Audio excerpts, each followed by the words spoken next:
everyone, welcome back to my page. I hope everyone that is watching this video has had an amazing day so far. If not, I really do hope that your day gets better. Today I am doing a video in my car.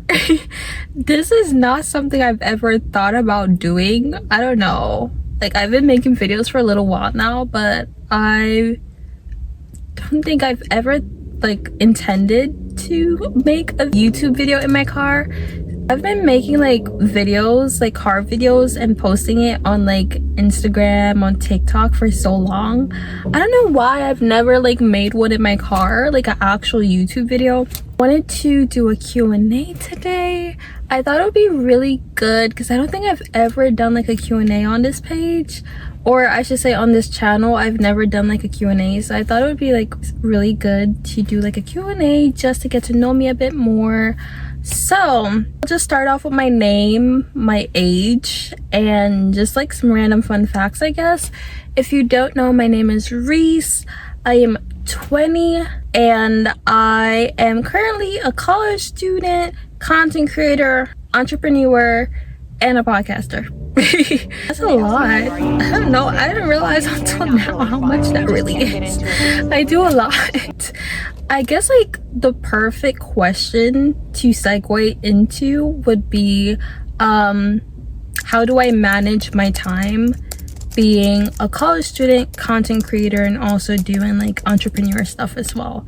And honestly, I will be very honest with you guys and tell you that it's actually not easy at all to manage like your time when you're doing like a whole bunch of different like endeavors. When you're doing a lot of endeavors, it's actually pretty hard to manage your time. What I found that has helped me is creating like a schedule for like every week, and then making sure that I'm prioritizing things that need to be like done within that day or the day after. Since I am a college student, I do prioritize like a lot of like my college stuff, my college assignments or whatnot. And then when I do create my schedule, like the spare time that I have left over, that's what I allocate to doing like content creation and stuff like that. Fun fact, I am like a night owl, so I have like a lot of like my greatest like content ideas are actually like at nighttime.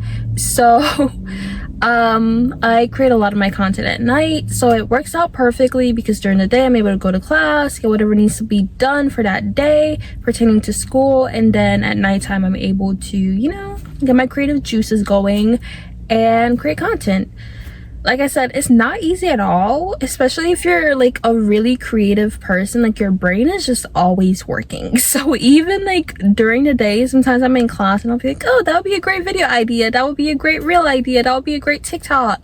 Like your brain is just constantly always creating new ideas. So for me, something that I do to help me stay organized with that is just to write down my actual ideas in like the notes in my phone, so that I'm able to like revisit it after. And yeah, what inspired me to become an entrepreneur?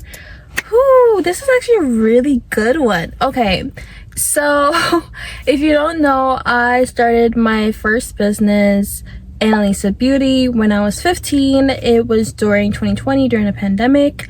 And honestly, I feel like the one thing that I can say that really like pushed me to start my like first business is just entrepreneurship in general. I feel like I just loved the idea of being my own boss, one, but two, I'm just a very creative person, and I feel like with entrepreneurship it gives me the position to like bring all like the creative ideas that's in my mind in the past. So I feel like entrepreneurship was just perfect for me since I'm just like a naturally creative person.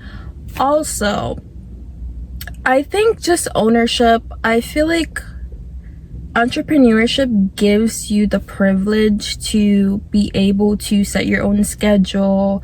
It gives you a lot more like control, I guess. I don't want to say I'm a control freak. Yeah, that's not why I went into entrepreneurship. It's not to control everything.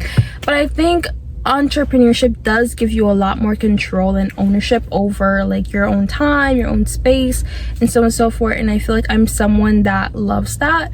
Even though like structure is good, I feel like the flexibility of being an entrepreneur is something that I enjoy. Also, like I said, I'm just a creative minded person to begin with, so being able to like bring those ideas and bring them into reality is something that really drew me towards it. Yeah, also just being my own boss. Like, I'm not even gonna lie, I think entrepreneurship is freedom, and that's something that I really craved. Just being the person that I am, having that freedom to create your own like schedule, having the freedom to create your own, like to bring those ideas to pass, like that's something that I really enjoyed. Also, I think entrepreneurship is like a great way to build wealth, specifically like generational wealth, and that's something that I really wanted to do.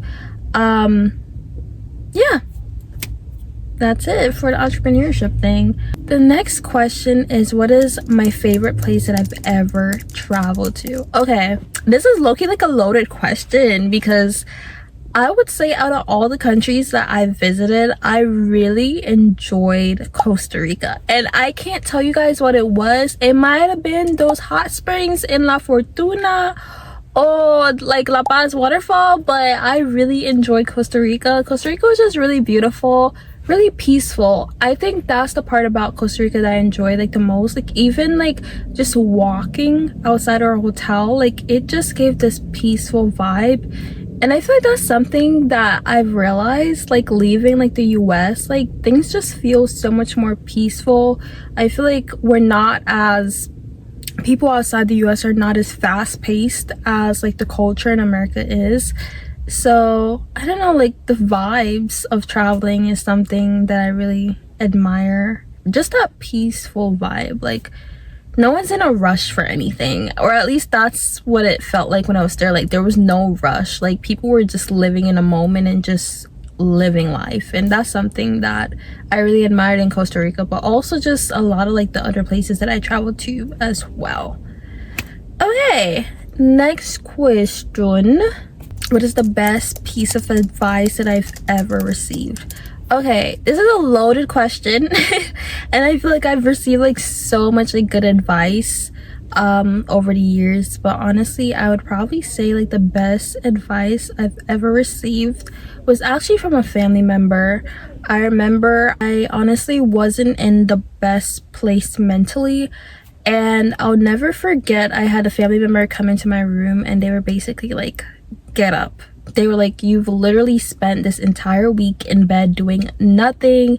You've literally like wasted the week away. Like, get up. And I don't think the person that said it actually knows like how influential that was or how impactful that was in my day-to-day life today, because sometimes you need someone to look at you and to pull you out of that pit, whether it's mentally or whatever is going on in your life. Sometimes you need that person that's willing to tell you like, hey, like it's time to get up, it's time to keep moving, it's time to not allow yourself to be paralyzed by life and the things that's happening or the things that's happened in your past. It's time to get up and to do something with your life. It's time to get up and live. And I don't know, that's just a piece of advice that I've always taken with me, and I think it was really impactful in me just pulling myself out of that pit, having someone look at me and tell me it's time to get up. Sometimes you need that person that's willing to speak a life into you when you're not able to do it within yourself. And I'm super grateful for that, super grateful for that family member. Last question, why did I start a YouTube channel? So I've spoken about this in one of like my other videos, but I actually had like wanted to start like a YouTube channel since I was 14. So from, I would say 2019, I wanted to like start a YouTube channel. I started making videos, recording myself, and I just never posted it. And I think one of the biggest reasons was like my fear of people's opinions, my fear of also being seen, because it's like people can watch you, or people are watching from everywhere in the world or anywhere in the world. So I think those really held me back for so long. But I've gotten to a point in my life where I've honestly realized, like, you have to let go of like people's perception of you. You have to let go of the fear of the unknown, and that's something that, you know, is really pulling me right now, or is really pushing me right now. So that was it for today's video. Thank you guys for watching. If you have any other questions or anything, or if you just want to reach out to me for advice or just a chat, my Instagram will be in my bio. Thank you guys for watching, and I'll see you guys next video. Bye.